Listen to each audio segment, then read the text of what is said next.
Hello and welcome to Shootin' the Breeze. I'm WECT First Alert Chief Meteorologist Gannon, and I'm thrilled to have your company for this episode 28, dropping in the very first days of 2026.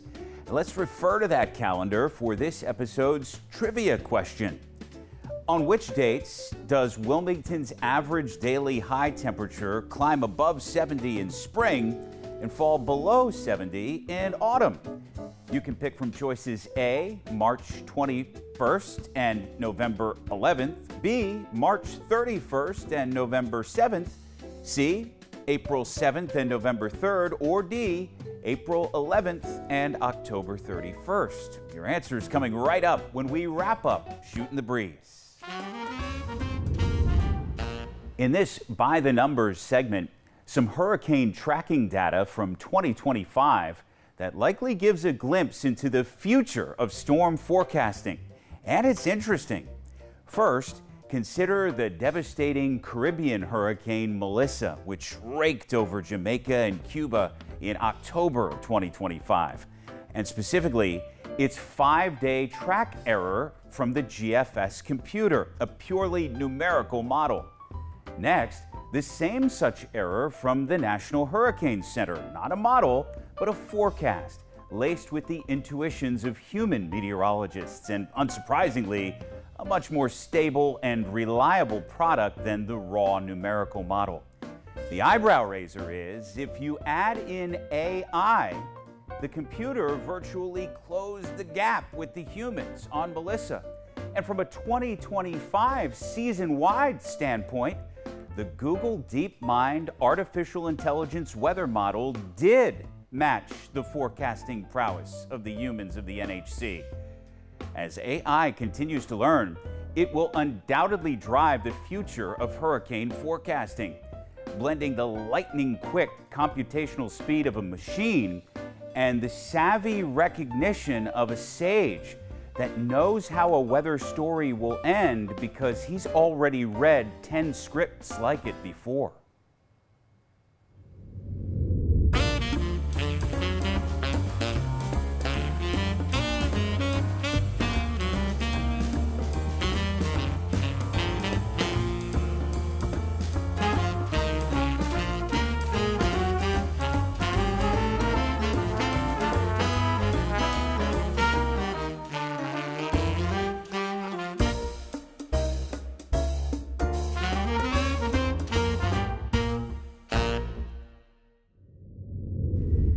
This winter's Shootin' the Breeze Meteorology in Movies series turns to a film that lives in the lore of every weather enthusiast. WECT entertainment guru Scott Pachilis and I are talking about Twister. I now want to take you to the year 1996 for a movie that everyone knows, Twister. All right, now, released on May 10th, 1996, Twister follows a group of storm chasers trying to deploy a scientific weather research device during a severe outbreak of tornadoes in Oklahoma. Directed by Jan de Bont, this is only his second feature film after 1994 Speed, so back-to-back bangers, in my opinion. The film has an all-star cast of Bill Paxton, Helen Hunt, Jamie Gertz, Carrie Elways, and many, many others, including a very, very young Philip Seymour Hoffman. Oh, yeah. Yeah. All right, man. So, memories of Twister. Philip Seymour Hoffman is probably one of the first guys I come up with for that movie, and Helen Hunt too, of course. Sorry to cut you off, but yeah. Okay, so there's a scene in the movie that I probably might insert in the post edit where he goes food, because they were all hungry. And I also have a clip of Bill Murray on air kind of mispronunciating the word food, and you know what? I am going to make myself cut that together in the post edit. Health Department records dealing with inspections and found more than half of the food establishments had food,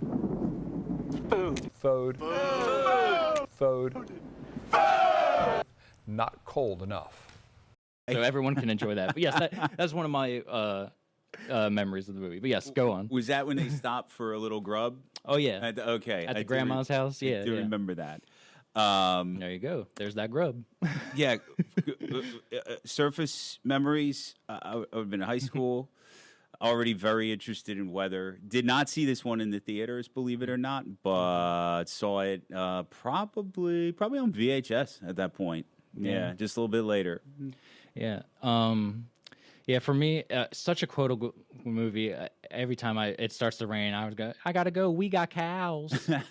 You know. Yeah. And you know, when I think of this movie, I automatically think of my mom. This is one of those movies where, again, back in the old days, where before streaming and everything was like linear cable networks. This movie just seemed, there were movies growing up that were just always on, and this movie was always on TBS or TNT on the weekend.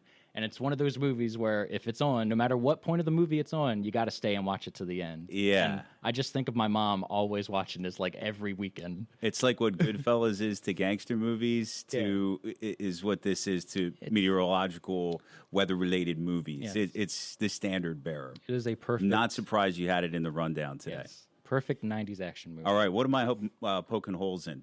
All right. So for this one, it is basically, because it was hard, because there's no real like weather forecast in this movie. So I kind of have a bunch of clips put together from, I want to say, the National Weather Service, but they might be the wrong.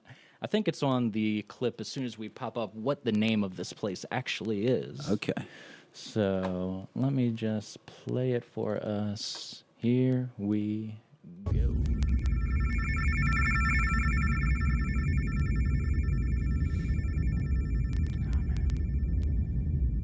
Love the 1996 CGI graphics of outer space and planet Earth. Accurate, though. Go satellite, geostationary, sound, At 7 a.m. in Oklahoma City, the temperature is 75 degrees. Across the state, skies are partly cloudy. A dry line is located in western Oklahoma.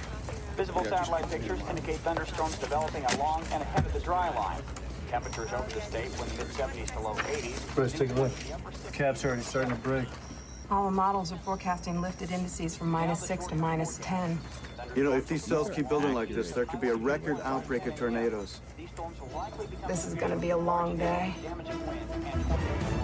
Mobile lab. Yeah, Tony, is it me or is it main updraft shift? Upper level winds are veering, sir. This thing might dissipate. Do we have enough time to get in front of it? Murphy, rotation is increasing. Shear is 90 knots, 50 outbound, 40 inbound. Yeah, we see it. We do. We see a very pronounced hook. Checking for you now, sir. Dr. Miller, we're getting southeast gusts at 40 miles per hour, approaching 150 in the funnel. Storm motion is 225 degrees, straight out of the southwest. We're in perfect position. Let's proceed. Excuse me, doctor. Here's your active support. Hey, Doug, Hey, Bryce. What? You better get over here and take a look at this. Gate-to-gate velocities They're are always maxed eating out. donuts. Those two cells converge. Was that a donut? Inbounds and outbounds have doubled. All right. So those were the clips kind of spliced together, but a lot of numbers, a lot of weather statistics. Yeah. And again, I have the script in front of you and the closed captions on. Like, Oh, yeah. and anything jump out of you? Like, are we being scientifically accurate in this one? I mean, yes. Yes.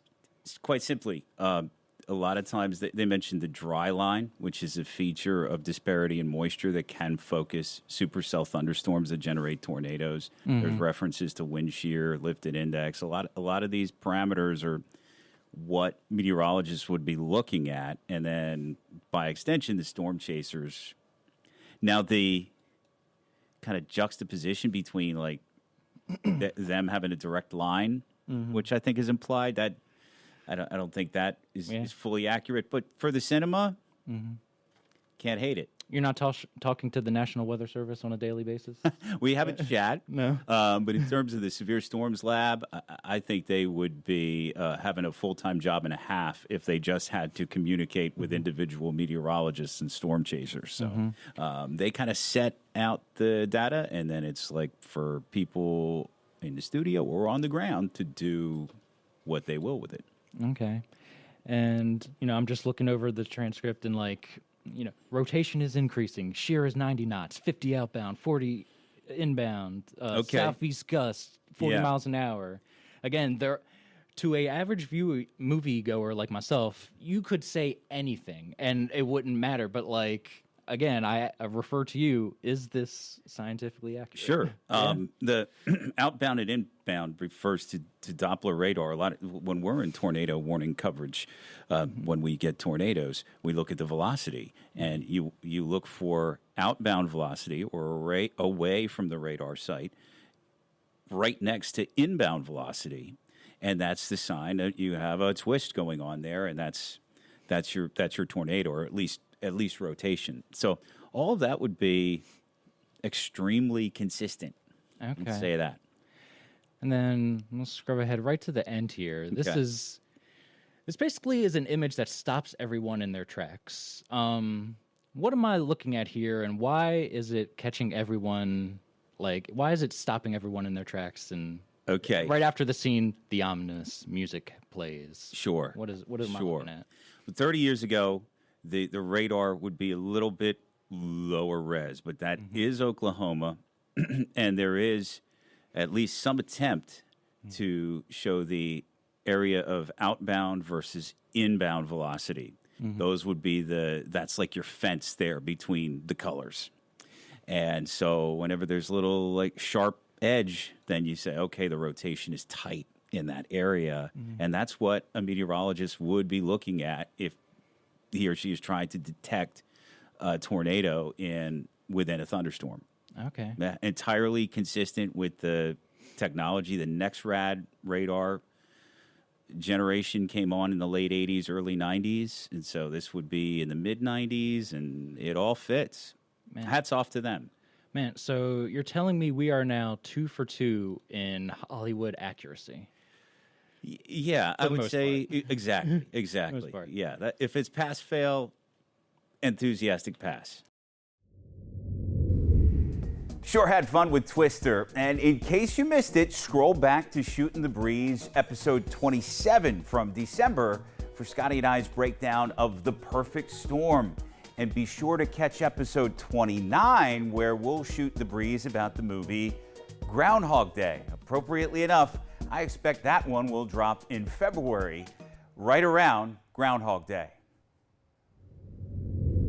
Time to see how you did on this episode's trivia question. And kudos if you selected answer B. Wilmington's average high hits 70 by March 31st and dips below that mark by November 7th. By the way, a quick shout out to Shootin' the Breeze viewer Jim DeFrance. His email inquiry about Wilmington's broad annual average temperature curve inspired the question. That's it for this 28th episode of Shootin' the Breeze. Be sure to connect with me on these platforms if you have a question about a topic you saw here on Shootin' the Breeze. If you have a suggestion for a Cape Fear or Carolina weather item you'd like to see covered in the future, or if you just want to say hello and what's the good word. And as always, WECT.com/anywhere is a great place to find more unique WECT OTT content. Hope I'll see you for the next episode of Shootin' the Breeze, and take care.